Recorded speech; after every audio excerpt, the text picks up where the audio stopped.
चलिए बच्चा पार्टी, क्या हालचाल, कैसे आप सभी लोग, मेरे प्यारे प्यारे छोटे से क्यूट से बच्चा, आप सभी लोगों को प्यारी सी सुबह मुबारक हो। अपने संजीव सर के साथ आ जाइए, जुड़ जाइए। आज की क्लास आप लोग के लिए इतनी महत्वपूर्ण है जितना कि सब कुछ जीवन में जो कुछ आप जिन चीजों को इंपॉर्टेंस देते हो उनके साथ ही अगर अपनी इस क्लास को रखिए तो ये क्लास आपके लिए बहुत ही महत्वपूर्ण है। तो मेरे प्यारे बच्चे लोग आज की क्लास हम लोग इस कोर्स के साथ शुरू करेंगे। क्या लिखा हुआ है? अपना दिल, दिमाग और आत्मा अपने छोटे से छोटे काम में लगा दो, सफल होना आपकी नियति बन जाएगी। ये कोर्स यहां पे रखने का सबसे बड़ा रीजन जानते हो क्या है? क्योंकि आज की क्लास जो है ना, आज की क्लास मैं उन बच्चों के लिए लेकर आया हूं जो बच्चे अभी पढ़ाई लिखाई में बहुत पीछे हैं या तो अब उनकी पढ़ाई शुरू हुई है। सही मायने में देखा जाएगा तो क्लास नाइन्थ ये एक मेरी फेवरेट क्लास, मेरी फेवरेट क्लास। रीजन जानते हो क्यों? क्योंकि ये किसी भी स्टूडेंट के लिए, किसी भी, चाहे वो कितना बड़ा स्टूडेंट, कहने का मतलब किसी भी क्लास के स्टूडेंट हो, प्रिपरेशन का हो, यूपीएससी का हो, नीट का हो, किसी भी चीज का हो, अगर वो आज जहां है, अगर कोई आईएएस अधिकारी, कोई कमांडो, कोई ऑफिसर, कोई डॉक्टर, कोई इंजीनियर, अगर आज जहां है वो केवल क्लास 9th की वजह से, केवल क्लास 9th। याद रख लीजिएगा, जिस बच्चे ने क्लास 9th में आके अपने आप को ये डिसाइड कर लिया कि मुझे ये करना है, वही अपने निर्धारित लक्ष्य पे एकदम टाइम से, समय से पहुंचा है। निर्धारित किया गया लक्ष्य यदि समय से किया जाए तो बहुत जल्दी सफलता प्राप्त होती है मेरे बच्चे लोग। तो ये यहां पे यही रखना तो जरूरी था रीजन, क्योंकि दिल, दिमाग और आत्मा ये तीनों चीज किसी एक काम में लगा दो, सफल होना आपकी नियति बन जाएगी, आपकी नियति बन जाएगी। और कहा जाता है छोटे से छोटे, कुछ लोग क्या करते हैं ना, क्लास 9th है छोड़ो जाने तो क्या है 9th में, लेकिन मेरे बच्चा लोग क्लास 9 में बहुत सारी चीजें हैं जो आपके आधार को, जो आपके बेस को मजबूत करती हैं। विश्वास नहीं है? आप क्लास लेके देखिए, मैं आपको क्लास 9th में इतनी सारी चीजें सिखाने वाला हूं कि आपको साइंस से प्यार हो जाएगा, आपको फिजिक्स से प्यार हो जाएगा, है ना। और ये जरूरी है क्योंकि अगर आपको आगे चल के डॉक्टर बनना है, इंजीनियर बनना है, कुछ भी बनना है समथिंग, तो आपका बेस मजबूत होना चाहिए, आपका दिमाग अच्छा होना चाहिए। मेरे बच्चे लोग कुछ टाइम नहीं, हम ये कहते हैं कि आप अपनी क्लास को, 9th क्लास को इतनी ज्यादा प्रायोरिटी दो, क्योंकि क्लास 9th गोल्डन क्लास होती है, गोल्डन क्लास। मैं तो कहता हूं भाई साहब, इसको या तो सोने में बिता दो या तो क्लास 9th को सोने में बदल दो। सोने में, सोने का मतलब अलग, सोने का मतलब अलग, गोल्ड और स्लीप दोनों कंडीशन। तो मेरे बच्चे लोग आइए शुरू करते हैं आज की क्लास। आज की क्लास आपके लिए बहुत ही महत्वपूर्ण होगी। क्लास 9th के बच्चों, आप इस क्लास को बड़े ही आराम के साथ आराम से देखिए, बहुत ही मजा आने वाला है आज की क्लास में। चलो आप शुरू करते हैं बहुत आराम से। देखिए सबसे पहले आज हम लोग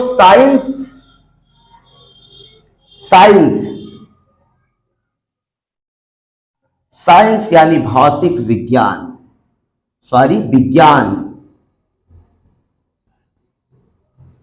विज्ञान, और इस साइंस में, विज्ञान में हम लोग शुरू करेंगे आज चैप्टर 8 जिसका नाम है बेटा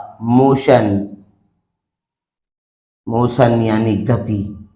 आज का अपना चैप्टर ये होने वाला है और बहुत ही प्यार से, बहुत ही आराम से इन चीजों को सीखने वाले हैं हम लोग।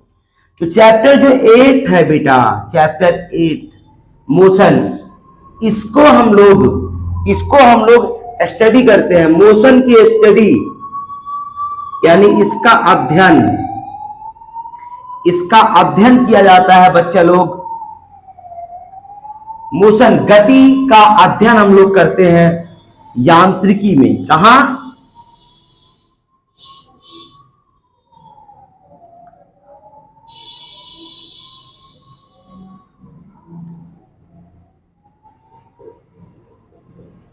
यांत्रिकी, इसको बोलते हैं मैकेनिज्म।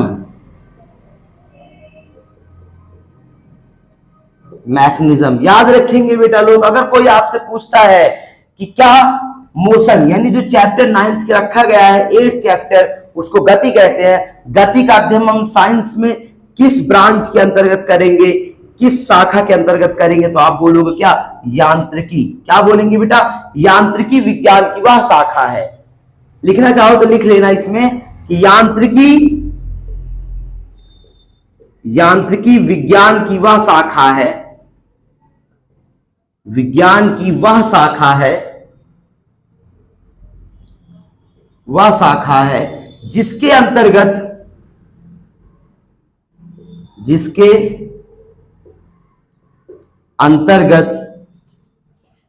स्थिर पिंडों के बारे में, स्थिर पिंडों के बारे में गतिमान पिंडों के बारे में, गतिमान पिंडों के बारे में, गति के कारण, गति के कारण अर्थात बल के बारे में अध्ययन करते हैं, बारे में अध्ययन करते हैं।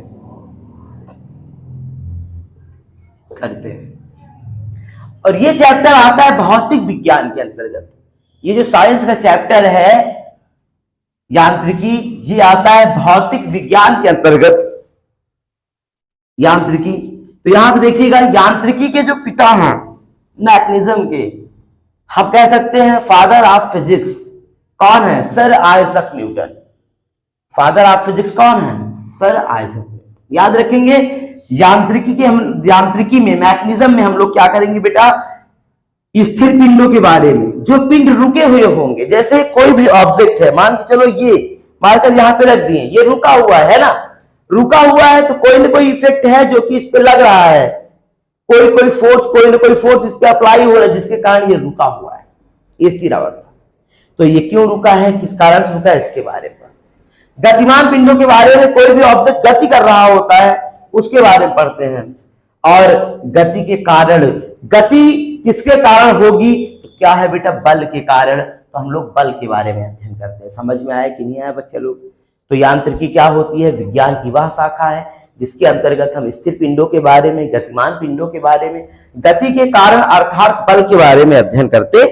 समझ में आए इतनी चीजें, नोट करिए। तो आगे चलते हैं।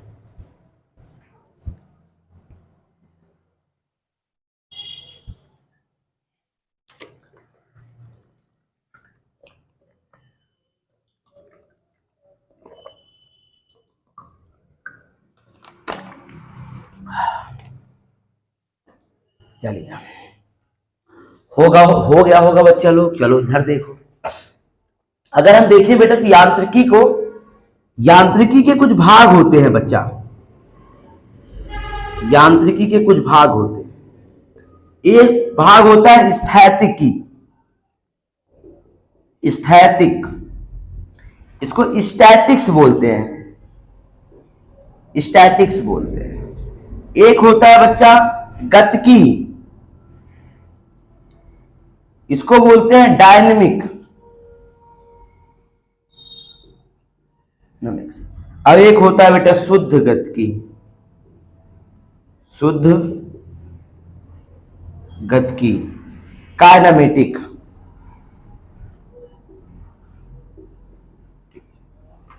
याद रखेंगे, स्थैतिक में हम रुके हुए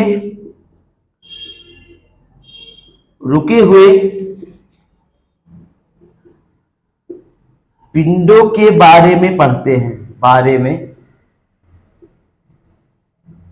अध्ययन करते हैं। बच्चा गतिकी में हम लोग गतिमान पिंडों के बारे में अध्ययन करते हैं, पिंडों के बारे में अध्ययन करते हैं। और शुद्ध गतिकी में हम लोग केवल गति के बारे में अध्ययन करते हैं, गति या बल के बारे में अध्ययन करते हैं, याद रखेंगे ये चीजें। यानी कि यादृकी के 3 भाग होते हैं, स्थैतिक, गतिकी और शुद्ध गतिकी। बेटा लोग ये केवल मैंने 9th क्लास के एक छोटा सा अंश मिला था वहां पे ये था, इसलिए मैंने इसको बताया है। बाकी ये मत करिएगा कि सर ये तो सब थोड़ा सा ये लग रहा अलग है, किताब में मिल नहीं रहा, ऐसा कुछ नहीं, किताब में मिलेगा बेटा, मेहनत करोगे तो। चलिए खत्म करते हैं, आगे चलते हैं हम लोग।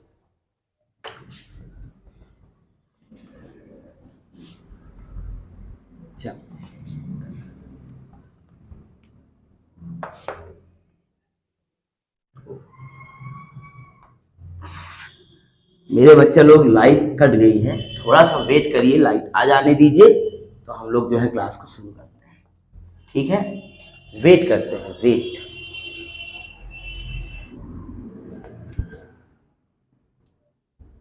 चलिए यहां तक हो गया बेटा लोग, चलिए आइए शुरू करते हैं आगे।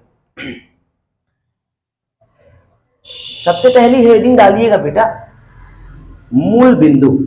क्या डालिएगा? मूल बिंदु, ओरिजिन पॉइंट, ओरिजिन। सर ये सबसे पहले आपने मूल बिंदु लिखवा दिया, अदर जगह पे सबसे पहले गति की डेफिनेशन लिखाते हैं, मोशन चैप्टर की, है ना? मेरे बेटा लोग एक चीज सुनिएगा, जब भी कोई ऑब्जेक्ट मोशन करेगी या रेस्ट में होगी, दोनों कंडीशन में, तो कोई ना कोई किसी न किसी बिंदु के सापेक्ष करेगी। जैसे अगर मैं देखूं, मान के चलो ये एक बॉल है, ये क्या है बेटा? एक बॉल है ना, ये यहां से मूव करना शुरू करता है, मान के चलो यहाँ पे ये रखा हुआ है, यहाँ पे, है ना? तो यहां से भैया कहीं से भी अगर इसको हम थ्रो करेंगे, ये थ्रो करेंगे, ये आगे जाके गिरेगी, तो हम नापेंगे कहां से ये गेंद कितनी दूर जाके गिरी, तो हम मेजर कहां से करेंगे बेटा? यहीं से करेंगे कि नहीं करेंगे? तो जहां से हम नापना शुरू कर दें, जहां से किसी वस्तु की स्थिति को बता दें, हम व्यक्त कर दें, उसी बिंदु को हम लोग क्या बोलते हैं बेटा? मूल बिंदु बोलते हैं। देखो थोड़ा सा कुछ आवाजें आएंगी आपको, रीजन है क्योंकि जो हमारा स्टूडियो है, जो हमारा रूम है, वो रोड के बगल में है। तो यहाँ पे क्या होता है बेटा कि गाड़ी से निकलते हैं जो लोग, कुछ तो महानालायक होते हैं, हॉर्न पर हॉर्न, हॉर्न पे हॉर्न इतना तेज बजाते हैं ना, देखो, और लहराते हुए नागिन के जैसे चलाते हैं। कभी कभी तो देखते हैं हम ना, और रोल जाते हैं आगे जाके, नागिन के जैसे जैसे चलाएंगे रोल जाएगा, है ना? तो भैया लोग, अगर लड़के वड़के हो आप लोग, भैया गाड़ी वाड़ी चलाते हो, गाड़ी थोड़ा आराम चलाया करो मेरे दोस्त, नागिन नचा के क्या मतलब, है ना? यहां देखो, तो बेटा किसी न किसी सापेक्ष, किसी न किसी बिंदु के सापेक्ष हम बताएंगे ना कि ऑब्जेक्ट कहां जाके गिरी है, कितनी डिस्टेंस पे जाके गिरी है, ये कौन कैसे बताएंगे? हम लोग ऐसे बताएंगे ना आपके। तो हम कह सकते हैं बेटा मूल बिंदु क्या होता है? जहां से मापना शुरू करते हैं, जहां से मापना शुरू करते हैं उसी बिंदु को क्या बोला जाता है? मूल बिंदु कहते हैं। जहां से मापना शुरू करते हैं, where will be start measuring, जहां से मापना शुरू करते हैं उसी बिंदु को क्या बोलते हैं हम लोग? मूल बिंदु कहते हैं। जैसे अगर मैं आपसे कहूं, मान के चलो ये आप हो, है कि नहीं? कोई भी आप, जो भी आप पढ़ रहे हो आप हो ना, आप हो। अब मुझे आपका ये नहीं पता है कि आप कौन हो। प्लीज जो जो वीडियो को देखे वो कमेंट जरूर करें। आप कमेंट करिएगा कि सर हम ये हैं, अपना नाम भी लिखिएगा, जिससे कि क्लास लेते समय अगर आपकी जरूरत पड़ेगी तो हम आपको बोर्ड पे जरूर बनाएंगे। मेरी जो ड्राइंग है बहुत अच्छी है, आपको बनाएंगे, आपको अच्छा लगेगा। देखो एक ये मैंने बना दिया, ये आप हो, है कि मस्त, एकदम खुश हो। आप अपने घर से अपने स्कूल जा रहे हो, मान के चलो ये आपका घर है, छोटा सा बहुत प्यारा सा घर है आपका। घर हमेशा सर प्यारा ही होता है, क्योंकि हम अपने घर में वो सब कुछ कर पाते हैं जो हम कहीं नहीं कर पाते, है ना भैया? सुट्टा उट्टा तो, बीड़ी सीढ़ी तो नहीं पीते हो, सुरती उड़ती चुराते ऐसा मत करना, घर में सर आप सब कुछ कर लेते हैं, पटक के मारेंगी मम्मी, बहुत हरामी होती है, बहुत खतरनाक होती है मम्मी लोग। ये मान लो आपका स्कूल है बेटा, यहाँ पे आपका विद्यालय है, आपका विद्यालय, आप किसी भी स्कूल में पढ़ते हो, आपका ये क्या है? छोटा सा अच्छा सा प्यारा सा विद्यालय है ये आपका, है ना? ये आपका बहुत प्यारा सा विद्यालय है। विद्यालय भी सर प्यारा ही होता है, क्योंकि हमारी यादें जुड़ी होती है विद्यालय से, बहुत अच्छी अच्छी यादें जुड़ी होती है। हम लोग क्लास केजी से कभी कभी 12 तक पढ़ते हैं, कभी कभी बीच में जाते हैं, है ना, तो काफी बेहतर फील होता है स्कूल में। हमारे दोस्त बनते हैं, हमारे टीचर्स होते हैं, है ना, सब कुछ बहुत अच्छा लगता है। बीच बीच में फंक्शन होते हैं, 15 अगस्त, 26 जनवरी जैसे फेयरवेल वगैरह, बहुत इंजॉय, बहुत अच्छा लगता है ना। तो ये आपका स्कूल हो गया, ये आपका घर हो गया। मैं आपसे ये पूछूं कि बच्चा आप जो भी हो, आपके स्कूल से आपके घर की दूरी कितनी है? तो कहां से मापोगे आप? चौराहे के बीच में जो नुक्कड़ है, नुक्कड़ के पास जो चाय की दुकान है, वहां से नापोगे क्या?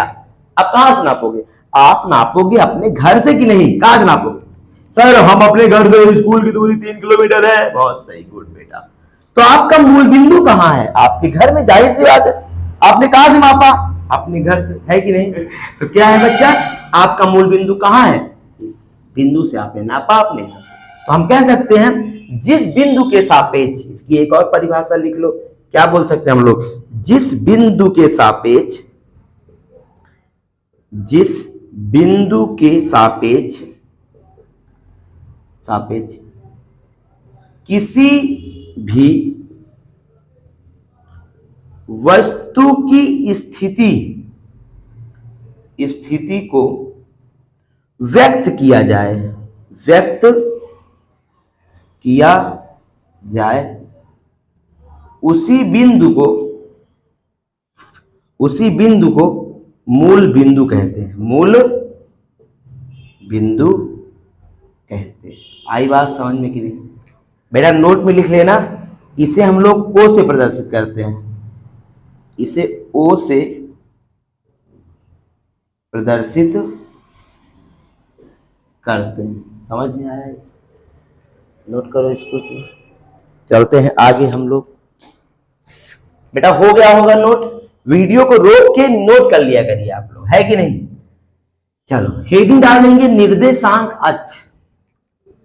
क्या डालेंगे बेटा? निर्देशांक अक्ष, कोऑर्डिनेट एक्सिस। सर ये तो हम जानते हैं, ये तो मैं जानता हूं। मुझे पता है आप जानते हैं, आप बहुत अच्छे बच्चे हैं। आप बहुत ही अच्छे बच्चे, आपको सब पता है, आप ये तक जानते हैं, है ना। पानी वानी लेके बैठा करिए, ठीक है? पढ़ने जाया करिए, पढ़ना शुरू किए गए पानी लेके। हालांकि हम आपको बताएं, हम स्कूल जाते हैं, कोचिंग जाते हैं, अपना बॉटल लेके नहीं जाते हैं। रीजन है, ले जाने थोड़ा प्रॉब्लम होती है। मैं बच्चों को पानी कभी कभी पी जाता हूँ, तो बच्चों please, I am so sorry यार बेटा, लोग क्या ही करें। बात ये रहती है, बाइक में बैग नहीं है, क्योंकि पैदल जाना पड़ता है, तो थोड़ा सा बॉटल अब लेके आएंगे। ये गर्मी बीत जाने तो छुट्टी, जब कभी मिलेंगे कोचिंग के स्कूल में, तो अपना हम पानी का बॉटल लेके आएंगे, है कि नहीं? हमारा भी पानी पी लिया करना, आप बदला आप ले लेना, है ना। चलिए निर्देशांक अक्ष, हेडिंग क्या होगी बच्चा?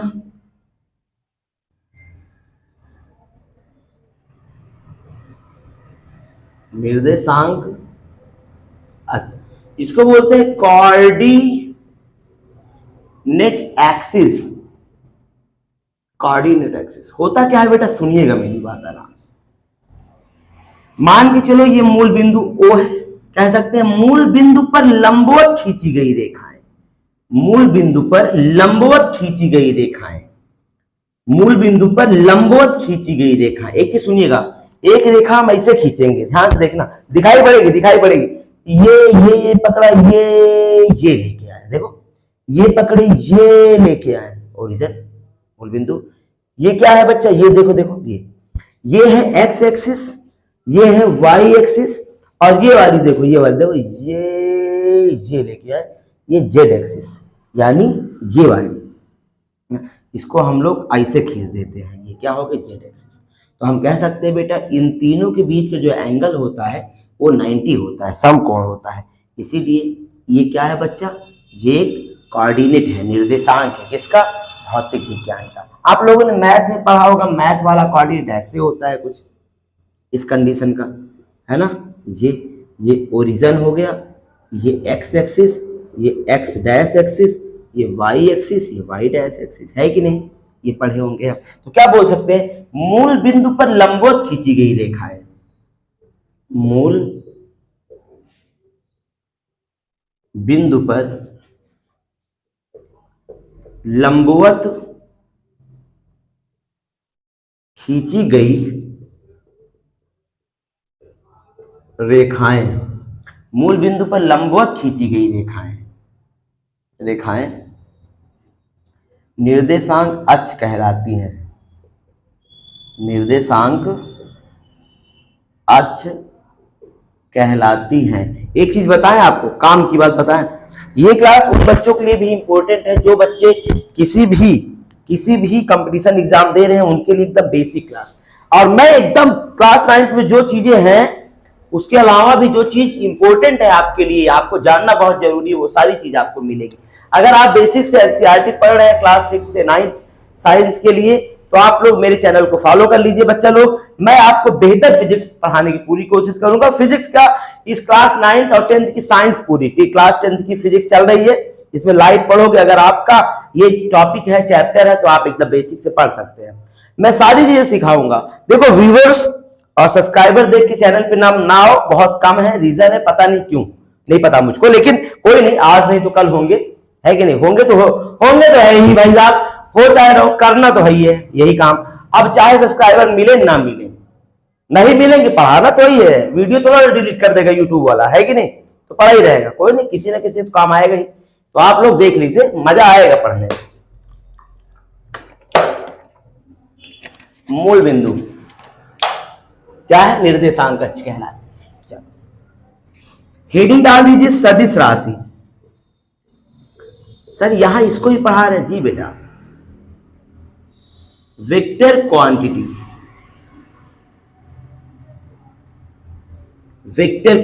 सदिश राशि, मैंने राशि नहीं लिखा, चलो यहां लिख देते हैं सदिश राशि, है नहीं? बुरा तो नहीं मानोगे, है ना? मान भी जाओगे तो क्या कर लोगे? डिसलाइक कर दोगे और कहा, लाइक तो करते नहीं हो, लाइक वाइक कर दिया करो यार, थोड़ा सा अच्छा लगे तो। क्या है? सदिश राशि, वेक्टर क्वांटिटी। क्या होता है वेक्टर क्वांटिटी? सुनिएगा मेरी बात। ऐसी भौतिक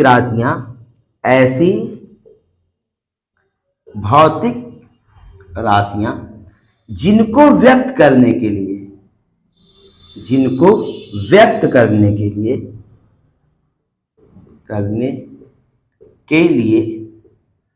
ऐसी भौतिक राशियां जिनको व्यक्त करने के लिए परिमाण के साथ साथ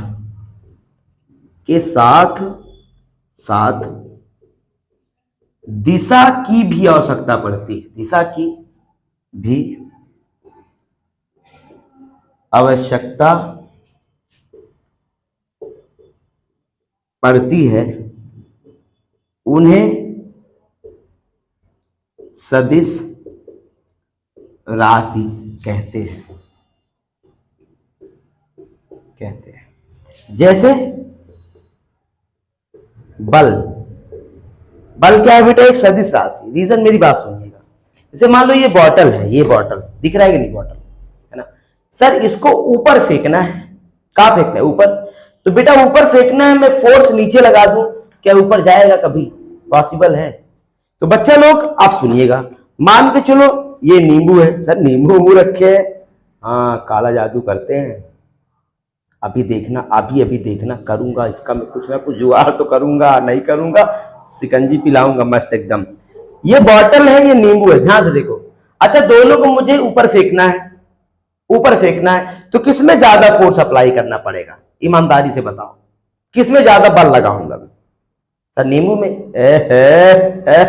गलत बता रहे हो आप। नींबू में कैसे लगाओगे? हल्का छोटा सा है कि नहीं? और हलुक है, हलुक है। तो भैया इसमें हम ज्यादा बल लगाएंगे, है ना? तो रीजन, क्योंकि इसका द्रव्यमान डिपेंड करेगा किस पे हम कितना बल लगाएंगे। अरे सर चलो अच्छा ये टेबल ये बोर्ड उखाड़ के फेंको। अरे भैया इसमें ज्यादा फोर्स अप्लाई करना पड़ेगा। इसमें मतलब मैग्नीट्यूड, परिमाण जिसका जितना ज्यादा होगा उसमें उतना ज्यादा बल, उसी डायरेक्शन। अब देखो ऊपर फेंकना है तो ऊपर डायरेक्शन, ऊपर फोर्स अप्लाई करेंगे कि नहीं करेंगे, है ना? तो दिशा है, दिशा के साथ परिमाण भी है ना बेटा? क्योंकि रीजन है बेटा कि यहां पे करना पड़ेगा आपको बल कैसी राशि? सदिश राशि। जैसे विस्थापन विस्थापन सर, विस्थापन, विस्थापन का मतलब होता है बेटा, मान के चलो ये आप हो, आप, मैंने बताया ना, आप अपना नाम कमेंट जरूर करिएगा। अगर आपको अपनी फोटो बनवानी है, प्यारी सी फोटो, तो आप जरूर मिलिए हमसे और मजा आएगा थोड़ा सा। अगर करेंगे आप लोग ना तो आनंद आएगा आपको पढ़ने में, है ना।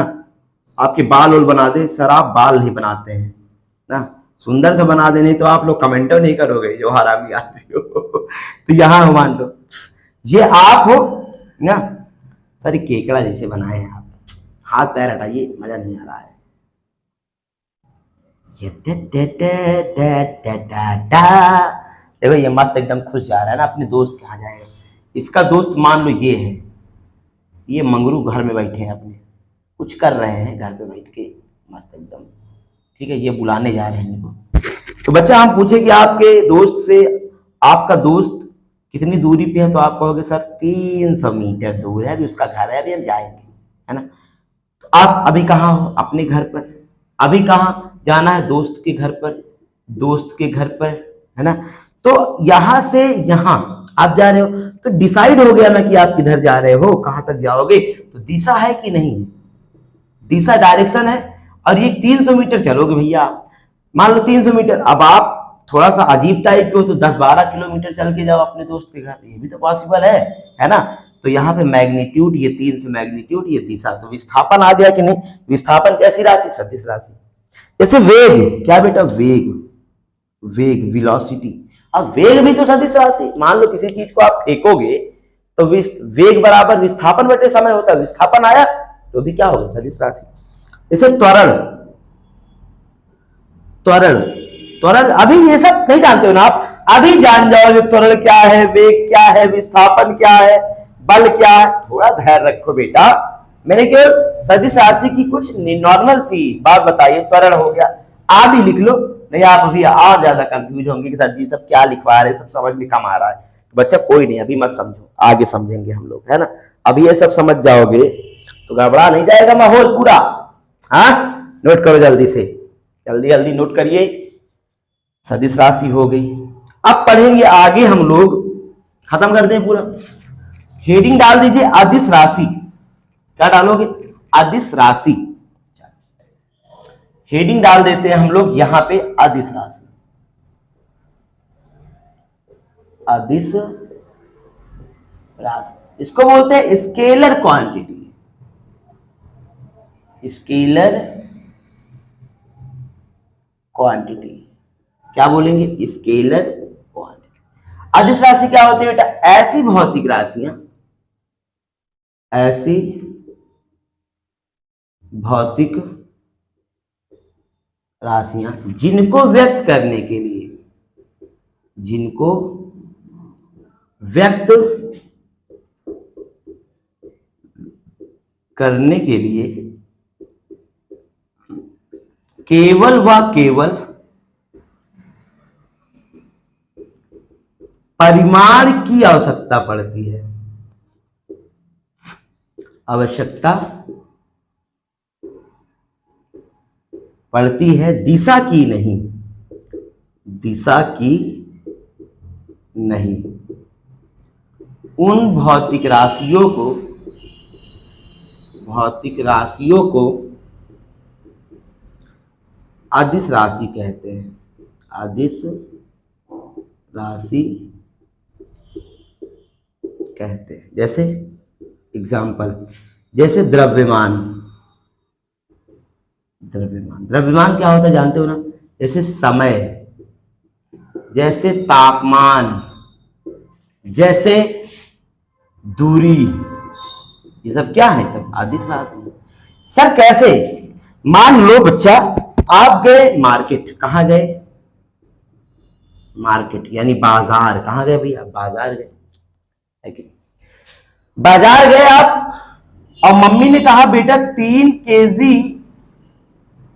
केजी आलू लाइएगा, आलू बाजार से। आप बोले जी मैडम, जी मम्मी जी जरूर लाएंगे, आपकी आज्ञा सर, आंखों पर नहीं, आपका जो बिल्ला है बहुत खतरनाक है, कोना इसका लग जाता है, 3 केजी आलू लाइएगा, मम्मी ने कहा। आप बोले जी मम्मी एकदम लेके आएंगे। आप पहुंचे आलू लेने, आपने कहा सर ने बताया था आओ हम लोग थोड़ा सा पूछ करते हैं, आलू का क्या नापा जाएगा? द्रव्यमान नापा जाएगा, क्योंकि हम द्रव्यमान को किलोग्राम से नापते हैं।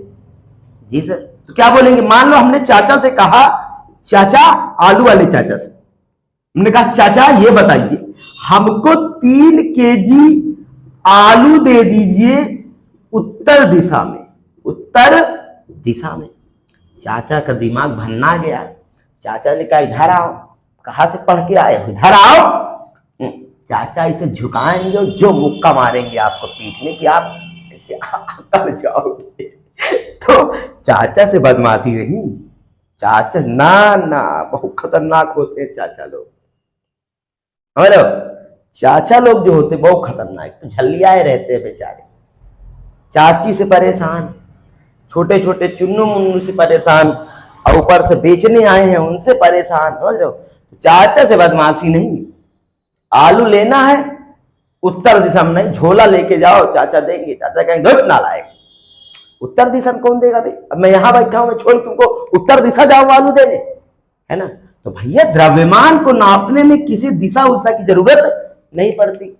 आपको अपनी लंबाई नापना है तो आप क्या करोगे? आप नॉर्मल उठाओगे ना, मीटर स्केल जो घर पे होता है उससे नाप डालोगे, है ना? अब आप कहो रही अभी तो हम उत्तर दिशा में जाएंगे तब नापेंगे तब मजा आएगा, दक्षिण में जाएंगे, ऐसा कुछ नहीं है भैया, याद रख लीजिए। जैसे समय वाली बात आ गई, समय समय मान लो कोई पूछे कितने बजे हैं, तो आप बताओगे चाचा दक्षिण दिशा में तो 2 बजे हैं, उत्तर दिशा में 3। चाचा कहेंगे साला ये हरामी है का, जो कंटाप मारेंगे आपको, ऐसे बोलेंगे। समय तापमान के लिए भी हम बोल सकते हैं बेटा कि बच्चा की द्रव्यमान मापने में, यानी कि हम कह सकते हैं ऐसी भौतिक राशियां जिनको केवल उनके परिमाण से बता सके, दिशा की आवश्यकता ना पड़े, उनको हम क्या बोलते हैं? अदिश राशि कहते हैं, स्केलर क्वांटिटी कहते हैं। समझ में आई इतनी बातें? चलिए इतना खत्म करते हैं, फिर आगे चलते हैं हम लोग। आज की क्लास बहुत अच्छी होने वाली है, आपको लिए मजा आएगा मेरे दोस्त। बस पढ़ते रहो, नोट्स बनाते रहो, कमेंट वगैरह करते रहो आप लोग। और एक चीज, आपके द्वारा किया गया कमेंट हमको एनर्जी देता है। सही बताएं तो इतनी गर्मी में सोच के देखो आप कूलर पंखे के सामने बैठे होंगे, है ना? हम स्टूडियो में है, विश्वास मान लीजिए राम दे कसम से, इसमें ना तो किसी प्रकार का पंखा लगा है। अगर फैन चला देंगे तो आवाजें आएंगी अजीब अजीब, तो आप कहोगे सर मजा नहीं आ रहा है, आवाजें आ रही हैं। इसीलिए आपके सामने हम इस तरह गर्मी में पढ़ा रहे हैं। और सही बताए, कुछ तो कहेंगे काहे पढ़ा रहे, ना पढ़ाइए, हैं? बिना मतलब में टीचर उचर परेशान रहते हैं, हमको पढ़ना लिखना है नहीं। तो बेटा सही कहते हो आप, हम तो चाहते हैं सब कुछ सही हो जाए, क्या पढ़ना लिखना बिना मतलब में। लेकिन बेटा सही बताए ना, अगर पढ़ाई लिखाई को जीवन से हटा दो तो जीवन केवल हुलाला वाली बचेगी, जंगली वाली। अच्छा सोचो कि आज दुनिया कहाँ से कहाँ जा रही है, हम लोग अभी हुलाला करें, ये अच्छी बात है क्या? है ना? मैं कहता हूँ मेरे यूपी बोर्ड के प्यारे प्यारे बच्चों, आपके साथ तो वैसे भी गलत होता है। मेरे बेटा लोग आईसीएसई बोर्ड का सिलेबस, सीबीएसई बोर्ड का सिलेबस काफ़ी अच्छा होता है। आप देखो उनके स्कूलों में तो रेफरेंस बुक जो चलती हैं बहुत बेहतर होती हैं। अब आगे चल के आपको उन्हीं बच्चों से कॉम्पिटिट करना है, आईटी के लिए, नीट के लिए, यूपीएससी के लिए, आर्म फोर्स के लिए। सोच के देखो, मेरे बच्चा लोग अगर उनसे कॉम्पिटिट करना है तो हमको बेहतर पढ़ना पड़ेगा कि नहीं पढ़ना पड़ेगा? और उनको पढ़ाने के लिए तो बड़े बड़े टीचर भी हैं, है ना? और टीचर सब अच्छे होते हैं, विश्वास मान लीजिए आप। टीचर बड़ा छोटा नहीं होता, टीचर वो होता है जो आपको बेहतर शिक्षा दे सके, आपके अंदर एक परिवर्तन ला सके। तो मेरे बच्चा लोग पढ़ो। मैं तो कहता हूं कि अगर घर की परिस्थिति, आपकी हालात कोई बदल सकता है तो केवल आपकी एजुकेशन, आपकी शिक्षा। लग जाओ, मेहनत करो, लोगों के अफवाह में ना आओ। कुछ लोग कहते पढ़ लिख के क्या होता है, तो बेटा अनपढ़ों ने किसी चीज का इन्वेंशन किया कभी? अनपढ़ों ने केवल उल्टी सीधी कहावतों का इन्वेंशन किया है महारथियों ने। सही बता दे आपसे तो। और जिन महान पुरुषों ने, अनपढ़ों ने कुछ बनाया है, उन लोग का को आध्यात्मिक शिक्षा थी, उनके अंदर ज्ञान था, उनके अंदर अल्हड़पन नहीं था, आवारागर्दी नहीं थी। है ना। तो पहले उन लोगों से थोड़ा दूरी बनाइए जो कहते हैं पढ़ लिख के क्या होगा, कहीं साइन थीटा काम आता है क्या, कॉस थीटा काम आता है क्या। कभी सुने मैंने कहा साले कहाँ यूज होगा, ये बच्चा लोग यूज होता है यार, यूज होता है। कोई भी चीज बिना प्रिंसिपल बिना सिद्धांत के नहीं बनती है। छोटा सा छोटा मार्कर भी ये वर्क करता है प्रिंसिपल पे, सिद्धांतों पे। लाइट देख रहे हो जिसके कारण आप पढ़ रहे हो, ये सारी चीजें सिद्धांतों पे वर्क करती हो। सिद्धांत अप्लाई वही कर सकता है जो सिद्धांतों के बारे में जानता है, जो जानता है एंगल क्या है, साइन थीटा क्या है, कॉस थीटा क्या है, जो जानता है कि किसी भी चीज न्यूरॉन कैसे फ्लो करते हैं, न्यूरॉन का क्या इफेक्ट होता है आपकी बॉडी में, केमिस्ट्री क्या है, साइंस क्या है। यार चूतिया है वो लोग जो ऐसी भाषा ऐसे वर्डों का यूज करते हैं कि पढ़ाई लिखाई से कुछ नहीं होता। मेरे बेटा लोग, परिस्थिति समाज को बदलने में अगर किसी के अंदर ताकत है तो वो केवल शिक्षा है, केवल शिक्षा। अगर आज मैं कह रहा हूं कि जो हमारे लीडर हैं, नेता हैं, ग्राम प्रधान से लेकर बड़ी कड़ी प्रधानमंत्री राष्ट्रपति तक की बात करते हैं, केवल एजुकेशन ला दे वहां पे, ये कंपलसरी कर दे वहां पे कि इतनी शिक्षा जरूरी है किसी भी पोस्ट, किसी भी चुनाव को लड़ने के लिए, वोटिंग में उम्मीदवार बनने के लिए शिक्षा कुछ निर्धारित कर दे। विश्वास मान लीजिए समाज बहुत जल्दी बदल जाएगा। हम लोग एक बेहतर भविष्य में अपने सपनों को पाल सकेंगे, अपना जीवन चला सकेंगे। मेरे बेटा लोग, आप लोग पढ़ते रहिए, पढ़ाई से मत कतराइए, दिमाग से चीजें निकाल दो।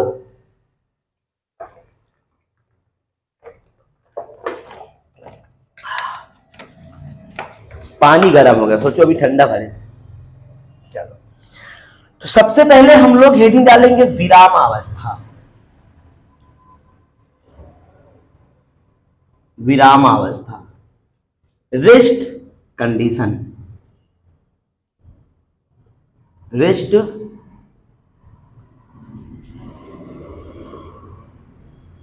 कंडीशन।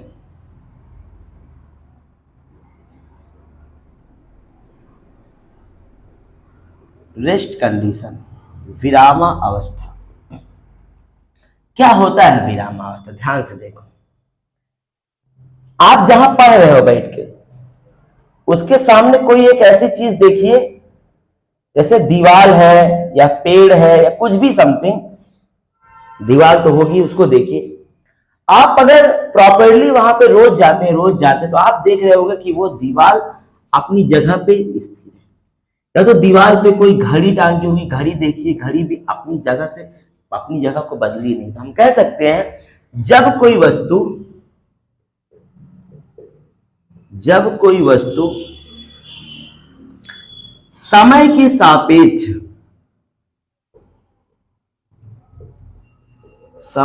सापेक्ष अपनी स्थिति को परिवर्तित ना करे तो वस्तु की स्थिति विरामावस्था कहलाती है। विरामावस्था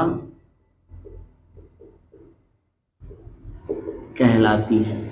आई बात समझ, ये विरामावस्था होता है। जैसे गतिमान अवस्था, गतिमान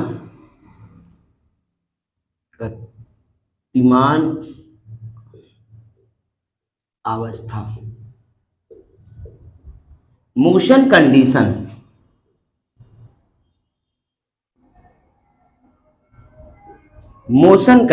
गतिमान अवस्था क्या है ये समझो थोड़ा, एक मिनट।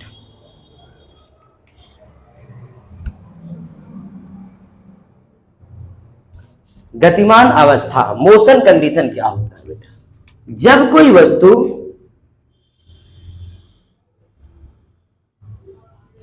वस्तु समय के सापेक्ष अपनी स्थिति को परिवर्तित कर रही होती है। यानी अभी आपने देखा तो कहीं और थी, अगले पल आपने देखा तो कहीं और, अगले सेकंड आपने देखा तो कहीं और, तो हम कह सकते हैं कर रही होती है। तो वस्तु की स्थिति, वस्तु की स्थिति गतिमान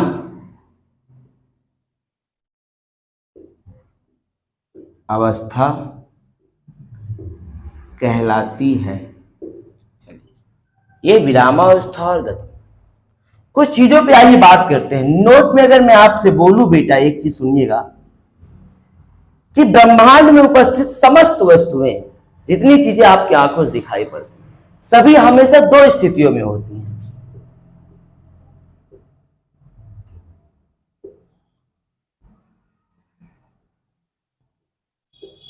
में उपस्थित समस्त वस्तुएं सदैव सदैव गति व विराम के अवस्था में होती है। यानी सर ये कौन सी बात हुई, कोई एक वस्तु दोनों अवस्था में? जी बेटा, किसी एक के सापेक्ष अगर वो वस्तु विराम अवस्था में होगी तो किसी दूसरे के सापेक्ष वो वस्तु गति अवस्था में होगी।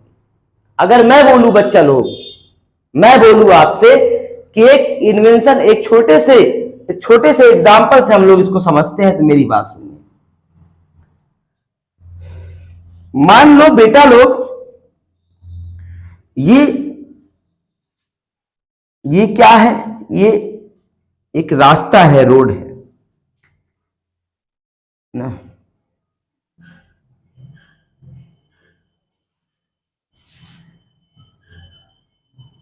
ये रोड के बगल के पेड़ वेड़ हैं।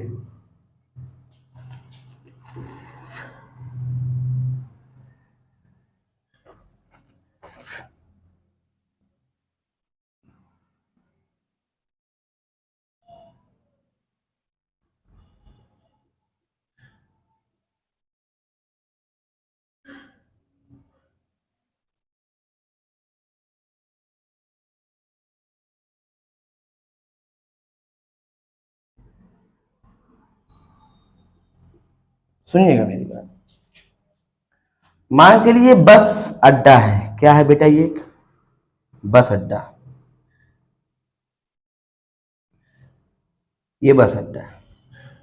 इसको खत्म कर देते हैं, तब बताते हैं इसको। थोड़ा समझिएगा, इस एग्जांपल से हम इसको समझ लेंगे। ये है बेटा बस अड्डा, ध्यान समझो इसको आराम से, है ना। यहां पे कोई बस, यहां पे बेटा बस खड़ी होती है। बस अड्डा में बसें ना खड़ी होगी सर जी, और क्या खड़ी होंगी?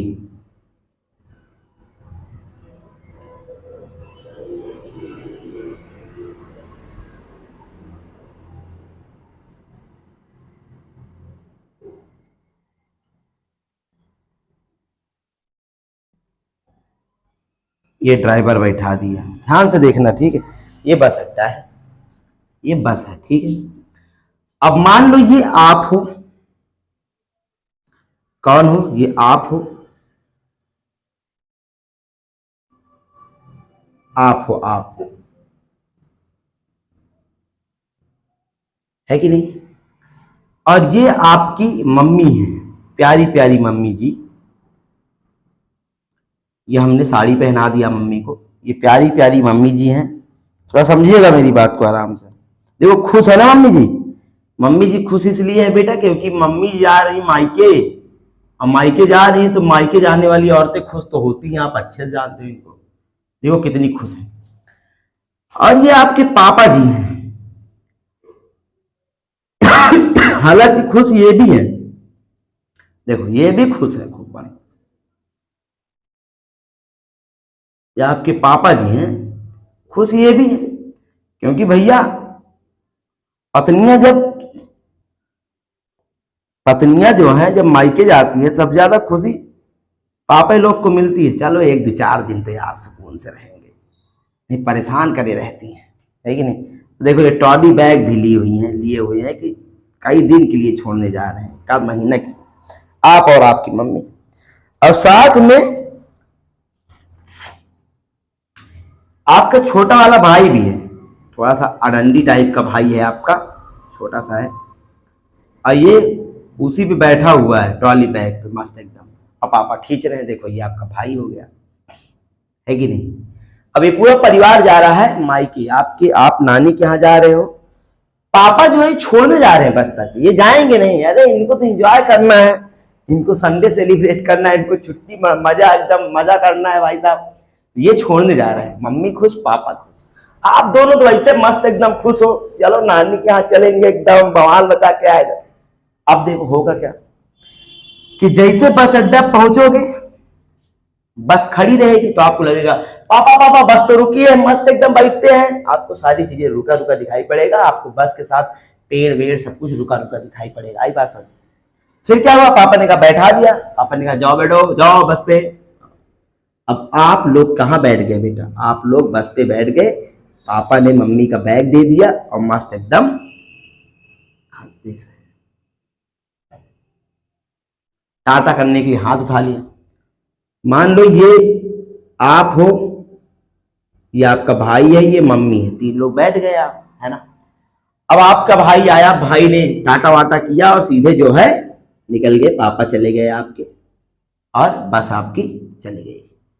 जब बस चलना शुरू की कुछ दूर तक, भैया आपका भाई जब बस क्रॉस की, बस पहुंची सीधा कहां बेटा, जैसे ही यहां से बस ने क्रॉस किया, यहां पे बस ने क्रॉस किया, आपका भाई तेजी से चिल्लाया दीदी दीदी दीदी दीदी, पेड़ भाग रहा है, पेड़ देखो पीछे भाग रहा है, पेड़ भाग रहे पीछे।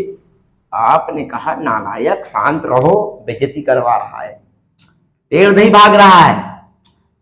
फिर कुछ देर बाद, हम तो बच्चों को समझा नहीं सकते हैं कि नहीं, फिर कुछ देर बाद बस आगे गई, देखा बच्चा देख रहा है घर पीछे भाग रहा है, दीदी दीदी दीदी घर भी भाग रहा है। दीदी ने कहा हमारा कंटा नालायक, ये नहीं भाग रहे, हम लोग भाग रहे हैं। आपका भाई कह रहे हम लोग भाग रहे हैं, हम लोग तो बैठे हैं अपनी जगह पे, भाई तो खतरनाक है, बस भाग रही दीदी, हम लोग कहाँ भाग रहे हैं, हम तो बैठे हैं। दीदी ने कहा अच्छा हाँ बेटा हम लोग नहीं भाग रहे, भाग कौन रही बस। तो दीदी बाहर देखो वो भागा जा रहा है आदमी पीछे। तो हमने क्या देखा कि बस पे के अंदर बैठे जो यात्री हैं उनके लिए जो बेटा बाहर की वस्तुएं सब गतिमान अवस्था में है, पीछे की ओर भाग रही हैं, और जो इंसान बस के बाहर खड़ा होगा उसके लिए आप गतिमान अवस्था में हो, है कि नहीं।